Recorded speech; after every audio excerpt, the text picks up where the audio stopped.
안녕하세요, 나이스뱅크입니다. 이번 영상은 지난 영상과 이어지는 영상이며 DSR의 내용으로 시작하겠습니다. 올해 7월 1일부터 가계대출 제한을 위해서 차주 단위 DSR이 조기에 시행되게 되었습니다. DTI보다 더 강화되는 DSR을 잘 살펴보셔야 합니다. 기존에는 DSR이 2억 초과가 되면은 DSR이 적용이 됐지만 이제는 3단계로서 총 대출액이 1억 초과일 경우 DSR이 적용된다고 보시면 될 것 같습니다. 차주 단위 DSR 규제 확대 시행 내용에 대해서 간단히 살펴보면 DSR은 연간 총부채 원리금 상환액의 연소득을 환산한 것을 말씀드립니다. 규제 대상 차주의 DSR 비율이 규제 비율은 은행은 40%, 비은행은 50% 이내인 범위에서 신규 대출 취급이 가능합니다. 그래서 기존의 주택담보대출과 신용대출 그리고 기타 대출 등을 합쳐서 총 대출액이 2억 원을 초과하면은 DSR이 적용이 되었지만 이제는 총 대출액이 1억 원을 초과하게 되면은 DSR이 적용이 된다고 보시면 될 것 같습니다. 자, 그리고 DSR 제외 대상 이 부분이 있는데요. 제외 대상은 서민 취약계층 보호 등을 위해 일부 대출을 DSR 산정 시 제외한다 라고 되어 있습니다. 그걸 간단히 살펴보면은 첫 번째로 주거 관련해서 전세대출, 보금자리론 등 정책모기지 이주비 중도금 대출 등은 주거 관련해서는 DSR 산정 시 제외되는 것이고, 두 번째로 생계 관련해서는 서민금융상품 300만원 이하 소액 신용대출, 그리고 주택연금, 상용차 금융, 할부 리스 및 단기카드 대출, 이 부분이 DSR에서 제외가 된다고 보시면 될 것 같습니다. 그리고 기타 정책자금, 정책에 대해서 정부 공공기관, 지자체 등 협약을 체결하여 취급하는 대출, 그리고 자연재해 지역에 대한 지원 등 정부 정책 등에 따라 긴급하게 취급하는 대출, 이러한 부분들은 DSR에서 제외된다고 합니다. 그리고 4번의 이 부분이 좀 더 많이 아마 주의 깊게 보실 건데요. 긴급 생계자금으로서 여신심사위원회 승인을 받은 주택담보대출, 이 부분인데 기존에 생계대출 자금으로서 1억 원까지 대출이 됐는데 이 부분을 1억 5천만 원까지 대출을 해준다고 합니다. 생계자금으로. 그래서 1억 5천만 원까지 생계자금 대출을 받는데 이 부분을 DSR 산정에서 제외한다고 보시면 될 것 같습니다. 그리고 그 외에 보험대출이나 예적금 대출, 이 부분도 제외가 된다고 보시면 될 것 같습니다. 그래서 기존 현행과 개정 부분에 대해서 옆에 표로 이렇게 정리를 해놨으니까 이 개정 부분 자세히 한번 보시고 참고하시면 될 것 같습니다. 그리고 DSR 산정 시 청년층 장래소득 반영을 확대한다, 이렇게 되어 있는데요.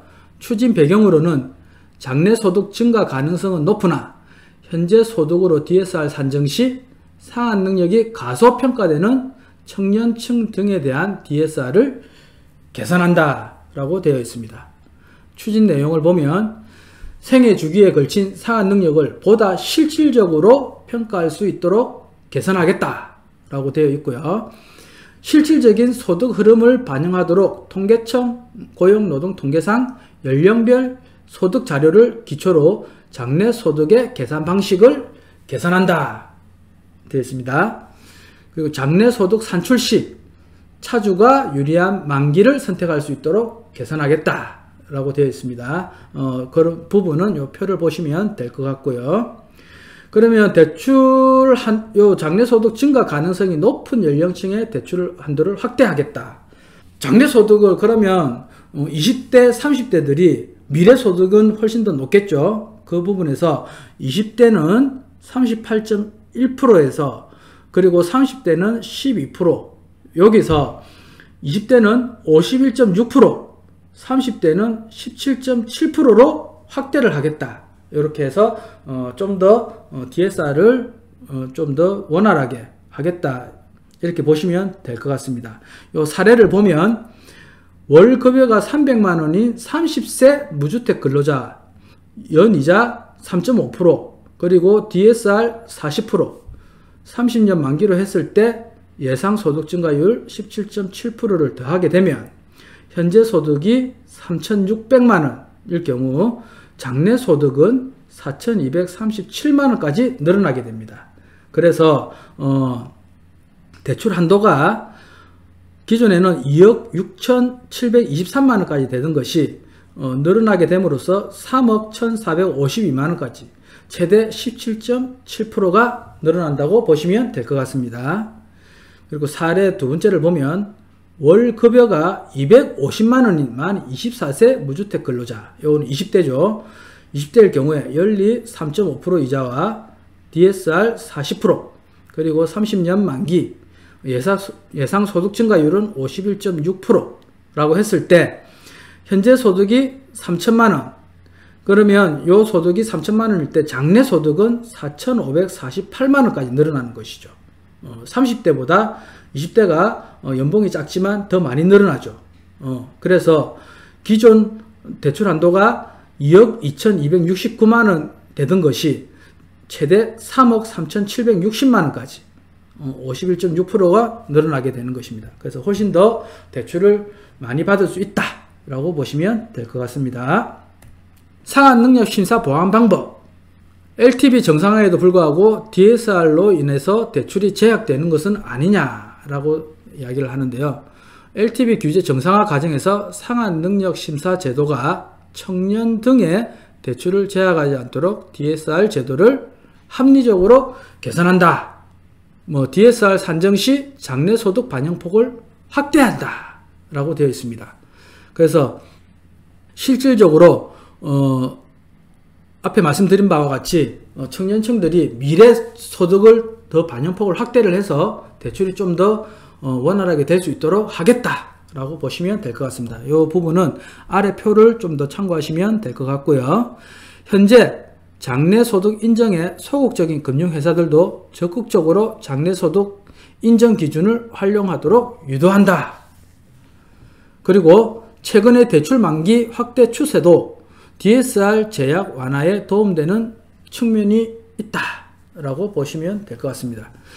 주택담보대출은 최장 만기가 30년에서 40년으로 확대하고 신용대출은 분할 상환 시 산정 만기를 5년에서 10년으로 늘리겠다라고 보시면 될 것 같습니다. 그리고 DSR 장래소득 인정을 적용받기 위해 별도의 연령 제한이 있느냐?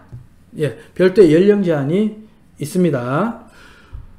여기 보시면 20세에서 39세까지 연령 제한을 두고 아까 앞에서 말씀드린 바와 같이 20세는 좀 더 미래소득을 더 받고 30세 또한 좀 더 미래소득을 더 해서 그거를 계산으로 해서 좀 더 대출을 많이 늘려주겠다라고 보시면 될 것 같습니다.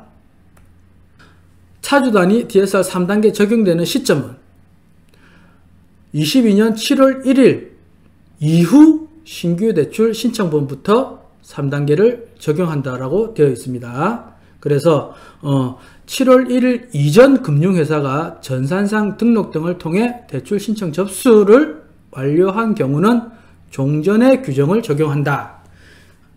7월 1일 이전까지 대출 신청 접수를 완료를 했다라고 하면은 자서 완료를 했다라고 하면은 그전 규제로 적용을 해서 대출이 나갈 수 있다라고 보시면 될 것 같습니다. 그리고 신규 대출이 아닌 경우 증액 없이 만기 연장할 경우 종전 규정을 그대로 적용한다라고 되어 있습니다. 또한 신규 대출 신청 시 7월 1일 이후 이루어졌더라도 대출에 필요한 의사결정이 7월 1일 이전에 이미 발생한 경우 종전 규정 적용을 가능하다라고 되어 있습니다. 그래서 7월 1일 이전에 자서를 하고 전산 등록을 했을 경우에는 대출이 7월 1일 이후에 나가더라도 그 이전 조건으로 적용이 가능합니다. 또한 22년 6월 30일까지 주택 등 부동산 매매 계약을 체결하고 계약금을 이미 납부한 사실을 증명할 경우에도 이전 조건으로 가능합니다. 그리고 22년 6월 30일까지 입주자 공고를 실시한 사업장에 대한 잔금 대출의 경우 등도 기존 조건으로 적용을 합니다. 여기서 다만 기공고된 사업장의 분양권 등이 22년 7월 1일 이후 전매된 경우 강화된 규제를 적용합니다. 그러면 분양권을 전매할 경우에는 7월 1일 이후에 전매를 했으면 기존 강화된 DSR 3단계로 규제를 적용을 한다라고 보시면 될 것 같습니다. 주택금융공사 정책 모기지 이 부분은 생애 최초 LTV 80% 및 DSR 산정 시 장래소득 인정 확대는 보금자리론과 적격대출에도 적용이 되느냐 라고 되어 있습니다. 그래서 근본 방안은 보금자리론과 적격대출에도 동일하게 적용 예정입니다. 예정 시기는 12년 11월 예정이라고 되어 있습니다. 예정이라고 되어 있기 때문에 좀 더 앞당겨서 실시할 수도 있다라고 보시면 될 것 같습니다. 그래서 생애 최초 LTV 80% 완화는 보금자리론과 적격대출 모두 적용한다 라고 되어 있습니다. 다만 DSR 산정 시 장래소득 인정 확대는 DSR을 적용하고 있는 적격대출에만 해당이 된다. 그러면 보금자리론이 빠지죠. 보금자리론은 DSR을 적용하지 않고 일반 금융회사에 비해 완화된 수준의 DTI만 적용을 한다 해서 DSR은 적용을 하지 않고 DTI만 적용해서 조정지역은 DTI가 50%, 실수요자는 60%까지 되고요. 그 외 지역은 DTI를 60%까지 본다는 것이죠. 또한 최장 만기 확대를 해서 40년까지 되던 것이 50년까지 늘리겠다. 그리고 체중식 상환 방식 활성화도 병행하여 상환 부담 완화 및 대출 한도 확대에 도움이 되는 측면이 있다.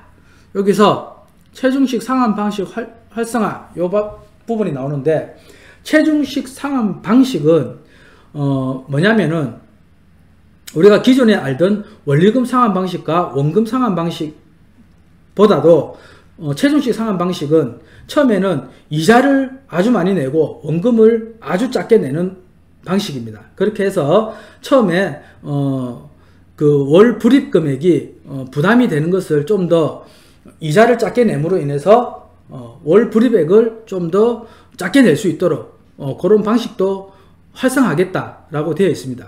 그래서 이 부분은 나의 월 소득에 대비해서 유리한 면과 불리한 면이 있는데 유리한 면은 처음에는 아무래도 원금을 작게 내기 때문에 월 불입액이 줄어들 수 있고 월 부담이 줄어들 수 있지만 뒤로 점점 갈수록 원금이 늘어나면서 이제 이자가 줄어들겠죠. 그러나 길게 30년, 40년을 봤을 때 처음에 원금을 아주 작게 내기 때문에 그 이자 부분이 총 이자 부분이 원금 균등이나 원리금 균등보다도 많이 낸다라고 보시면 될 것 같습니다. 다만 처음에 좀 월 불입액이 좀 더 줄어든다. 그 장점이 있다라고 보시면 될 것 같습니다. 이렇게 바뀐 내용들을 확인하시면 주택 구입 시 내 대출 자격과 대출 가능 금액이 어떻게 되는지 대략 알 수 있습니다. 1금융, 2금융, 그리고 기타 금융, 금융권에 따른 내부 조건들이 다를 수가 있습니다. 1금융권도 이 내부 조건에 의해서 조금씩 다를 수도 있고 2금융 또한 내부 조건들이 조금씩 다를 수 있습니다. 그래서 그 각 금융사들의 조건을 다 확인하시고 대출을 하는데 참고하시면 될 것 같습니다. 이러한 정보들을 많이 다 알려고 하면은 우리가 많이 복잡하고 어려울 수 있는데 이러한 정보들을 상담을 통해서 확인할 수 있는 방법들이 있으니까 대출 상담사라든지 아니면 저희들 나이스뱅크라든지 이런 데에 문의하시면 좀 더 자세히 설명을 듣고 계획을 잡아 보실 수 있을 거라고 생각합니다. 이번 영상도 도움이 되셨다면 구독과 좋아요, 알림 설정까지 부탁드리겠습니다. 감사합니다. 나이스뱅크였습니다.